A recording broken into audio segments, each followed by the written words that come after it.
Alright, so layers of the skin. Epidermis, and then what is underneath the epidermis? Subcutaneous?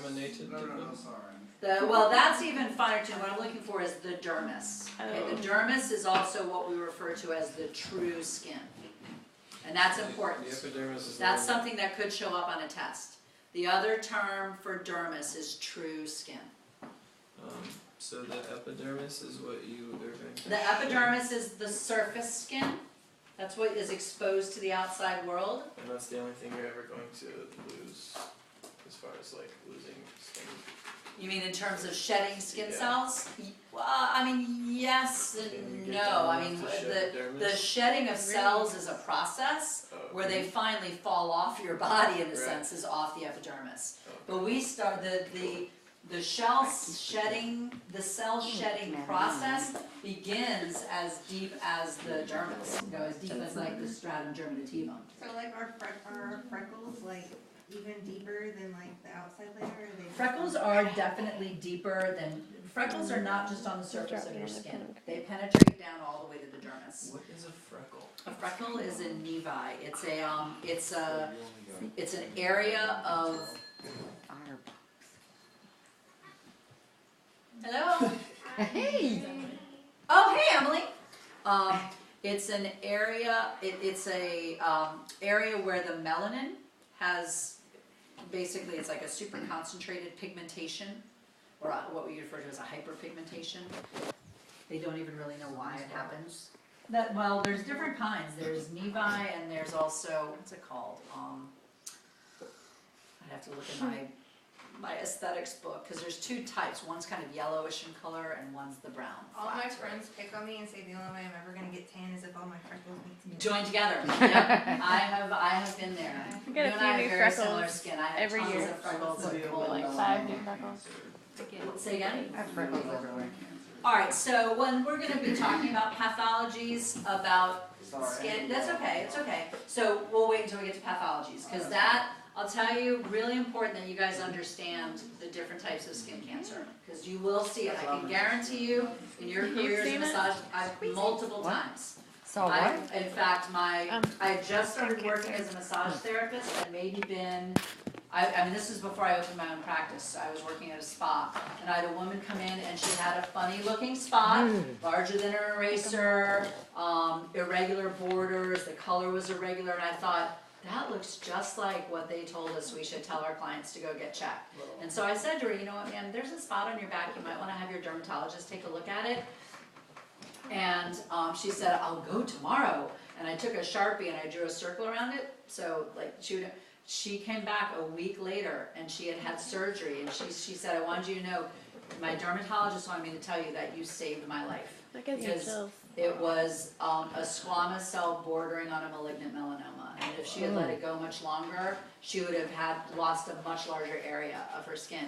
And from that moment on, I was like, this is cool. I'm going to save more people's lives. So I mean, you want to pay attention. If you see something weird, Well, the only reason I asked is because I was just reading this thing the other day about how it's more common in Caucasian people. oh, of But course. now since there's more people who are like mixed biracial and Yep. stuff, that it's more common that you can actually find people that you would never guess to have some melanin. Absolutely, cancer and stuff. absolutely. And we'll look at some pictures of the different types of cancers, skin cancers. Okay, so connective tissue, you all know what connective tissue is from studying the muscles. And then I'm not going to beat you guys up on the test about things like the stratum germinativum and the stratum corneum. I'm not going to, so just focus on epidermis, dermis, subcutaneous, the difference between like sebaceous and sudoriferous glands, the oil and the sweat glands. Know what your appendages of the skin are, hair, nails, sweat and oil glands. Hi, Hi. are we still on for Friday? Yes, ma'am. Yes. Sorry I'm late. I texted or emailed you, but it's okay. I'm just letting you know that I No, did. I just want to look, go and see what you sent me. Oh. I can just So tell you. fingernails are dead skin cells as well, Yes. and claws of animals are the same thing basically. What happened? Basically, yes, it's the same type of cells, yes, they're just shaped differently and they serve a different purpose. Bird beaks, that one. Yeah,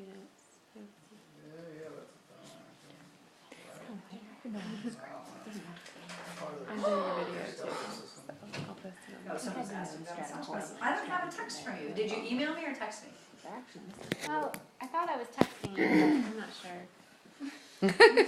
I mean, it was in my text conversation list, but I'll just tell you. I was here doing wraps earlier and I ended up getting a migraine. I mean, I finished my wraps, but I went You home to look a lay little wan. I went home to lay down for like an hour and it still was not How do you, Are you happening. okay being how do here? you spell Yeah. one? Okay, good. I still kind of Spell what? She just said one. I'm not so sensitive to know. light and I'm not feeling like I'm gonna throw up anymore, so I think Well, I'm I'm glad, I'm sorry that you're having to suffer through that. Okay, so there you go, structure of the skin. Hey, do me a favor, what What is that? go over the what sebaceous gland and there was something I else. like that. with the oil? Sudoriferous gland. Gotcha. Sebaceous is oil, Okay, sudoriferous is Sweat gland. sweat gland. okay, gotcha. Oh, yeah, it's funny, it is, you did text me, but it's like an email text. I don't know what you did. You texted me to my email, Oh. okay. Maybe which, I'll, which This is you true. can do. I'll get that situated later. I'll find out what I should be texting. Yeah, I got a new phone. and I'll it give you serviced her it. number later, Emily. Thank you, Rachel. Okay. Alright, so functions of the integumentary system, we already covered some of these. They protect the internal organs from trauma, sun exposure, and water loss. They assist in immunity. It synthesizes vitamin D. Very important. What is vitamin D important for? Happiness, I know it gives you the hormone that makes you happy, what you get from the sun. Vitamin D does impact your mood, but even more importantly, That's why I love it has to do with the development of what other system? Your bones? Bones, skeletal system. We need vitamin D to have strong bones. Detects stimuli from touch, temperature, pain, and pressure. It regulates body temperature, which Rachel mentioned. Excretes sweat and salts, and secretes sebum. What's the difference between excretion and secretion? Secrete. The one just Excretion gets is rid like of it out sweat. your body, and the other one is like. Mucus. Oh, I'd say That's actually on the right track, yeah, but go ahead. excrete would be like waste, like getting rid of Yeah, waste. gets rid of it. Secreted to have more of a It has a purpose. Okay. That's exactly right. That's the difference. They both have something to do with something coming out of your body, Creep. but when you excrete something, your body is getting rid of it. When you secrete something, your body is using it. Understand the difference? Cool. All right, it is the largest, heaviest organ, the skin. That sounds like a good test question. Okay. Largest, heaviest organ. And as we said earlier, it's comprised of the epidermis and the dermis. Do you guys remember what epi means? E-P-I? Epi? I'm gonna guess and say outside. Nope. Around. I don't know, I want to say center. I know, when you think of epicenter, epicenter means it's around the center, okay? All right, the components of the skin, which we've already talked about, hair, nails, sebaceous glands, sweat glands, mammary glands, and skin color. Those are your components of skin. Hold on. Yes, it's in your book. Alright. Sometimes if you, now, I like to take a lot of notes because it helps me, it's kind of part of my learning process, so I don't mean to tell you not to take a note. But sometimes too, if you follow along with your book with a highlighter in your hand, because this kind of goes in the order of the book, if you want to make sure you note that, just highlight it in your book while we're going through. Just a suggestion. That's what I did in aesthetic school, and it was very helpful to me because it helped me study later. Pathologic conditions. All right, so here's our different things. You can see that very few of these penetrate to the dermis. Because this, you can see we've got the epidermis and then a line and then the dermis. The only two that tend to penetrate down into the dermis is an ulcer or a nodule. A macule, that was the other name for freckle. A macule and a nevi they're like freckles. Is there any, because this is kind of on a list with things that aren't necessarily good for you? Is there any ill effects from people with freckles or developing No. freckles? It's just No, people I mean, with if you're freckles. prone to freckles, usually that means you have the type of skin that can be prone to being skin cancer. Right. Russ, if you, or somebody who goes out in the sun a lot, I mean, I used to get checked every 6 months, Yeah. and, you know, now because I just haven't had any issues at all, they tend to think I'm more like my mom, because my mom has tons of freckles and moles, but she has the type of skin that just is not at risk for skin cancer, so I just go once a year now. I have a couple, Yeah, my what mom they gets refer to as watchers, that they just wanna keep an eye on, but they haven't changed in years. So a papule is like if you've ever gotten a zit before it's become a zit, it's like a little bump on the skin that is filled with sebum, but it hasn't come to a head yet. That's a papule. A vesicle is like a blister. I mean, it's got, or like a boil. It's got fluid in it.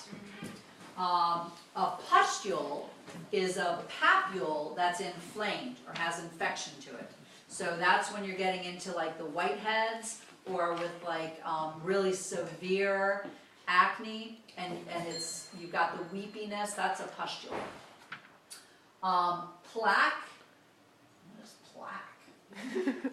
Oh, Wow. it's like a callus. I think that's just what they're referring to as a callus. And then an ulcer is where the skin is like eaten away. I've just never, it's funny, in aesthetic school, we never came across the term plaque.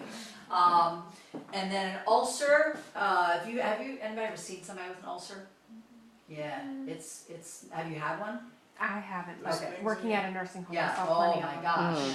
Those things in your mouth that people call ulcers, is that an ulcer? That's a type of an ulcer, yes, it absolutely But is. it's a bump, right? Well, no, No. but if you feel it's got a hole in it. So, yeah. Oh, okay, so Yeah. it's just inflamed around Yep. the I've hole. had Yeah, those. exactly. Okay. And if you were to like pull your lip down and look, you'll see it's Yeah. got a hole in it. Ugh. But when you get ulcers in your skin, it's just like your skin is getting eaten away. I've met people There. with stomach ulcers, but not just skin. Well, and that's the same type of thing, except it's your stomach lining that's getting eaten away, as opposed to the skin.